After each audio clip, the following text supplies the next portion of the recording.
Hi, my name's Scott. Today we're doing the rear brakes on a 2013 Prius, and the same information would be applicable to many of the Toyotas, different years, different types. But what makes the rear brakes on a Toyota different, and much like many German cars, is the piston that we squeeze to put new pads in has to be screwed back in, and we'll show you how you do that. It makes it a little more difficult. But just want to mention, when you're doing brakes on any vehicle, just do one wheel at a time, because when you end up squeezing the piston in the caliper back, it puts pressure on all the other pistons because of that fluid moving backwards. And you don't want the other pistons, if they've been taken apart, the caliper's been removed, you don't want the pistons popping out of the housing. That's bad. You don't want to do that. Anyway, let's make sure that we chalk the car and support it correctly and get jack stands underneath it. Obviously, I have a lift, but make sure you do everything safely. Let's get going and take the wheel cover off the rear brake. So just grab a flat blade screwdriver and put it under the edge, and it'll pry off very easy. That takes the decorative wheel cover off. Set that aside,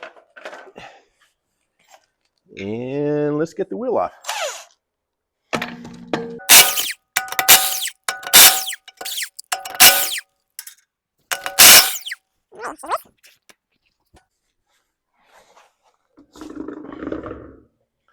Alrighty, just to go over the parts of the rear wheel, we have the rotor, we have the caliper, brake pads are in here, the piston that pushes on the brake pads. When you hit the brake pedal, fluid comes down through the brake line here, pushes on the piston, and squeezes the caliper, which squeezes the brake pads onto the rotor. So if you have a damaged rotor, you waited too long, very easy to replace these. This will come right off. You can put a new one on, and they're actually very inexpensive. All right, so let's get started taking it apart. We'll need a 14 millimeter socket or open end wrench, or even a box end wrench, and we'll remove the caliper and get the brake pads in. Before we get started, remember we're gonna squeeze the pistons back together. That's gonna send brake fluid back up to the reservoir. Loosen the cap on the reservoir, and if it's possible that you've taken your car somewhere, got an oil change, and they've added fluid along the way, it could in fact overflow when we squeeze the pistons. So it's a good idea to keep an eye on that while you're doing the project. Make sure the brake fluid doesn't come back through the reservoir on top and overflow. But again, if you've never added fluid along the way, you've got nothing to worry about. Rear brake is a little trickier in the Toyota than the front brake, and you'll see why in a minute. It's actually built like a lot of the German cars, where rather than being able to push the piston back in like we did on the fronts, we're going to have to turn the piston back in, and it's a little more tricky, but certainly not difficult. So we still got the same 14 millimeter bolts to take out. So let's take those out.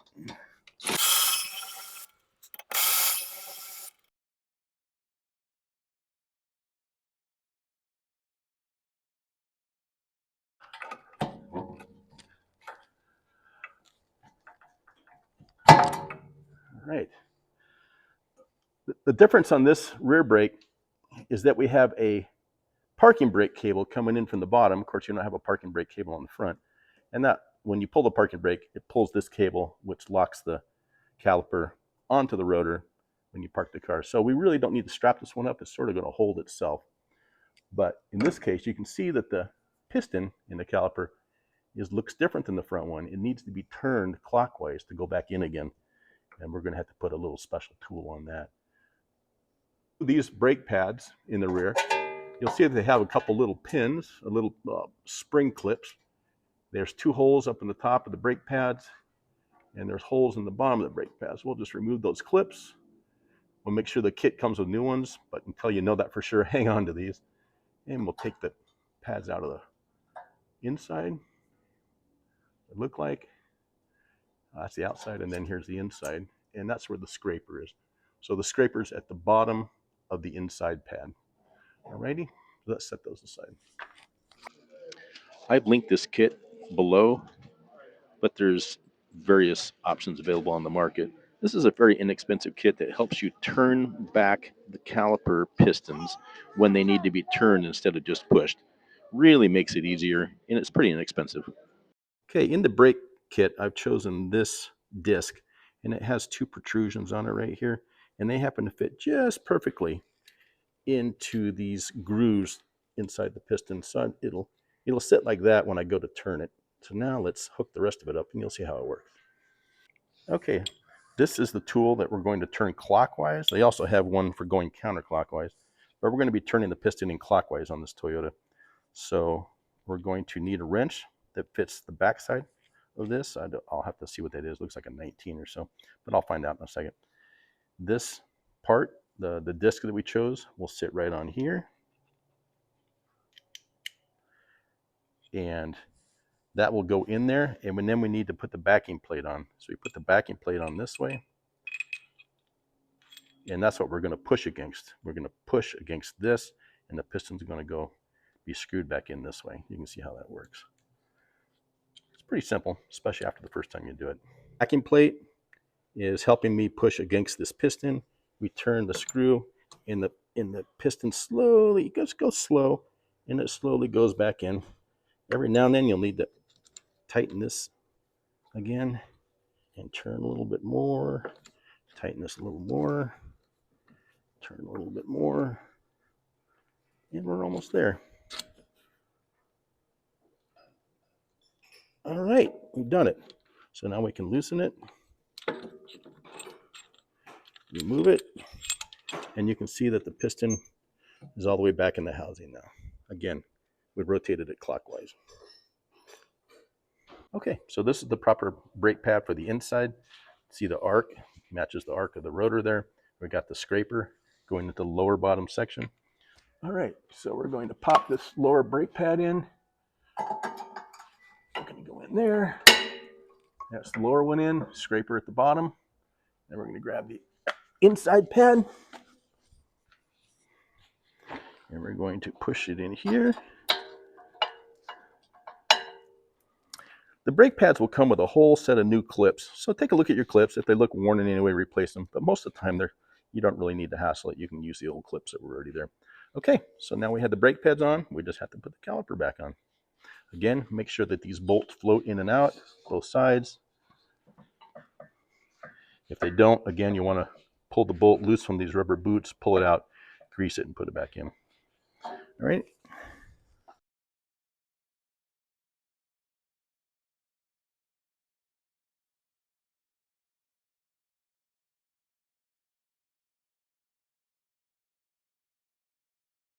All right, top bolt,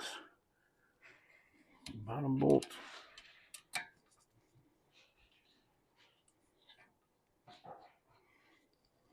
All right, grab your socket.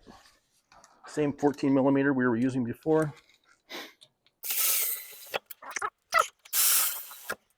That's it. You're good to put your wheel back on. Okay, we've got the caliper back on, ready to put the wheel back on.